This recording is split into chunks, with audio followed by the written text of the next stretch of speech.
Bismillahirrahmanirrahim. Assalamualaikum warahmatullahi wabarakatuh. Perkenalkan, nama saya Nur Hikmah Maulidia. Saya dari kelas Agro B. Saya akan menjawab pertanyaan dari video simulasi yang diberikan oleh teknisi peralatan industri. Pertanyaan yang pertama yaitu mengenai teknik yang digunakan pada video tersebut. Ada 3 teknik yang digunakan. Yang pertama, pengelasan sambungan lurus. Pengelasan sambungan lurus dengan cara menyambung plat besi dengan cara menarik elektroda ke arah bawah. Yang kedua adalah pengelasan zigzag. Pengelasan dengan cara zigzag atau dengan cara membuat garis secara berliku-liku dari arah kiri ke arah kanan. Yang ketiga yaitu pengelasan spiral. Pengelasan spiral memiliki alur pengelasan seluruh panjang dan bentuknya spiral atau dengan cara melingkar. Baik, pertanyaan kedua yaitu mode batang, yaitu 2x300 mm adalah ukuran kawat Nikon, sedangkan RD 460 E46013 adalah las besi elektroda E6013 termasuk jenis selaput rutil yang dapat menghasilkan, sedangkan jenis E6013 sangat baik untuk posisi pengelasan tegak ke arah bawah. Yang ketiga yaitu RD 460 adalah media rutil serbaguna, medium selulosa plus elektroda baja ringan untuk semua pengelasan. Posisi khusus menghubungkan untuk pengelasan pilet. Pertanyaan yang ketiga yaitu alat yang digunakan dalam proses pengelasan. Yang pertama ada alat mesin las atau pesawat las. Mesin atau pesawat las dibedakan menjadi 3 golongan, yaitu pesawat las arus bolak-balik AC, yaitu pesawat yang terdiri dari transformator yang dihubungkan dengan jalan PLN atau dengan pembangkit listrik. Sedangkan kapasitas trafo biasanya 200 sampai 500 ampere. Sedangkan voltage atau tegangannya yang keluar dari pesawat trafo ini antara 36 sampai 70 volt. Yang kedua, pesawat las arus searah atau DC. Pesawat ini berupa pesawat transformator resistor, pembangkit listrik, motor diesel atau motor bensin. Sedangkan yang ketiga, pesawat las AC/DC. Pesawat las ini merupakan gabungan pesawat arus bolak-balik arus searah. Dengan pesawat ini akan lebih banyak kemungkinan pemakaiannya karena arus yang keluar dapat searah maupun bolak-balik AC dan DC. Alat yang digunakan yaitu kabel listrik.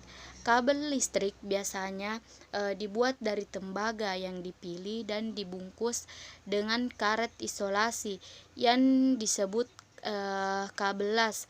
Dan kabel las ini digolongkan menjadi 3. Yang pertama, kabel elektroda, yaitu kabel yang menghubungkan pesawat las dengan elektroda. Sedangkan yang kedua yaitu kabel massa, kabel yang menghubungkan pesawat las dengan benda kerja. Sedangkan yang ketiga yaitu kabel tenaga, yaitu kabel yang menghubungkan sumber tenaga atau jaringan listrik dengan pesawat las. Peralatan yang kedua yaitu pemegang las, yaitu ujung yang berselaput dari elektroda dijepit dengan pemegang elektroda. Ini terdiri dari mulut penjepit dan pemegang yang dibungkus oleh bahan penyekat. Sedangkan alat yang ketiga adalah palu las. palu ini digunakan untuk melepas dan mengeluarkan terak las dengan cara memukul atau menggoreskan las. Daerah yang dilas sebaiknya menggunakan kacamata tereng atau pada saat membersihkan terak agar mata tidak mendapatkan percikannya. Yang keempat yaitu klem massa. Alat ini adalah menghubungkan kabel massa ke benda kerja terbuat dari bahan penghantar dengan baik, itu tembaga. Klem massa dilengkapi dengan pegas yang kuat yang dapat menjepit benda kerja dengan baik. Sedangkan alat yang kelima yaitu penjepit, digunakan untuk memegang atau memindahkan benda yang masih panas yang sehabis dilas. Sedangkan alat yang keenam adalah roll meter atau meteran. Roll meter adalah digunakan untuk mengukur satuan panjang bahan yang terbuat dari bahan yang material lentur atau biasa dibuat dari seng atau benang. Ukurannya 5 meter, 10 meter, 20 meter hingga atau semua tipe yang dapat disesuaikan dengan kebutuhan. Sedangkan alat yang ketujuh yaitu gerindra. Mesin gerindra adalah power tool multifungsi yang cukup penting. Mesin gerindra adalah salah satu mesin perkakas yang digunakan untuk mengakas, memotong, atau mengelus benda kerja dengan tujuan atau kebutuhan tertentu. Prinsip kerja benda gerindra adalah batu gerindra berputar bersentuhan dengan benda kerja sehingga terjadi pergeseran, penajaman, pengasaan, atau pemotongan. Yang keempat yaitu alat pelindung diri yang digunakan pada proses pengelasan. Yang pertama adalah pakaian atau apron. Pakaian kerja las adalah pakaian yang dapat melindungi seluruh tubuh dari panas dan percikan las. Selain itu terdapat apron sebagai tambahan, yaitu apron dada dan juga apron lengan yang terbuat dari kulit. Karena jika dengan kain maka pakaian akan berlubang. Hal tersebut disebabkan tingginya temperatur percikan las. Yang kedua yaitu sarung tangan las atau welding gloves adalah sarung tangan yang memang khusus dibuat untuk proses pengelasan yang terbuat dari kulit atau sejenis asbes.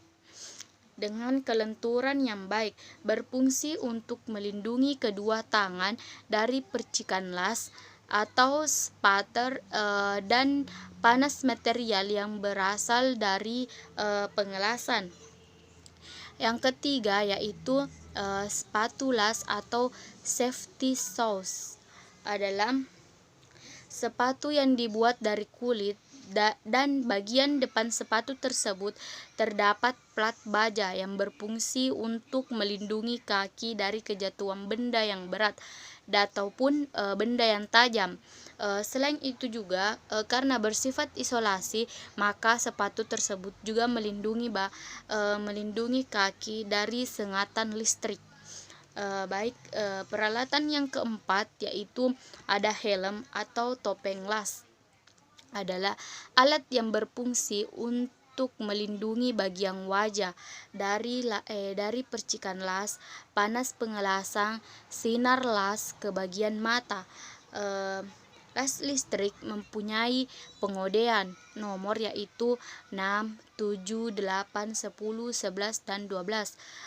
Semakin besar ukuran maka densitas atau kegelapan kaca tersebut juga semakin tinggi.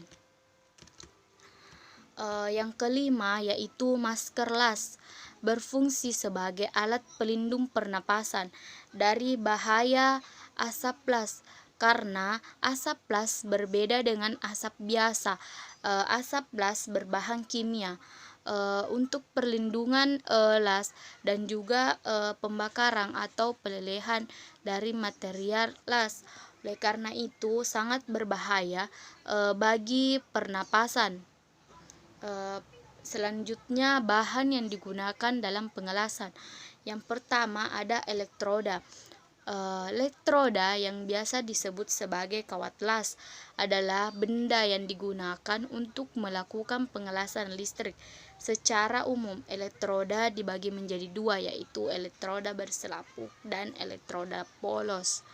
Elektroda adalah konduktor yang digunakan untuk bersentuhan dengan bagian atau media non-logam dari sebuah siklus, misalnya semikonduktor, elektrolit, atau vakum. Selanjutnya ada besi plat. Besi plat adalah bisa dikatakan sebagai bantalan molybdenium, koronium, nikel, austentik, baja. Mirip dengan mengetik 316, kecuali konten paduan dalam besi plat agar lebih tinggi memiliki ketahanan korosid unggul dalam aplikasi khusus di mana diinginkan mengurangi kontaminasi. Keminimalan besi plat dikembangkan terutama untuk melawan efektif senyawa asam belerang. Besi plat adalah bahan baku dalam pembuatan berbagai macam mesin atau kebutuhan industri lainnya, seperti pembuatan kapal, pembuatan motor, dan sebagainya. Baik, pertanyaan yang kelima yaitu resiko dalam pengelasan, yaitu yang pertama, debu gas dalam pengelasan. Jika tidak menggunakan APD yang semestinya debu pada proses pengelasan, maka debu tersebut akan masuk ke paru-paru dan membahayakan bagi kesehatan. Yang kedua, percikan atau terak las. Percikan las yang masih panas itu dapat tembus sarung tangan, baju, dan juga masuk ke dalam sepatu. Jika kita membiarkannya begitu saja, maka akan terlukai pada tubuh kita sendiri. Jadi kita harus menggunakan alat pelindung diri yang sesuai untuk proses pengelasan. Yang ketiga yaitu berisiko kebakaran. Jika lingkungan tempat kita bekerja melakukan pengelasan terdapat minyak, kayu, atau bahan-bahan yang mudah terbakar, maka dalam dipercikan las, maka bahan tersebut akan mengakibatkan kebakaran. Yang keempat adalah kecelakaan listrik. Memerlukan peralatan las yang baik. Jika tidak menggunakan peralatan las yang baik dan aman, maka akan mendapatkan kecelakaan listrik atau juga bisa tersetrum listrik. Baik, sekian dari video simulasi, pertanyaan simulasi. Mohon maaf bila ada kesalahkataan. Assalamualaikum warahmatullahi wabarakatuh.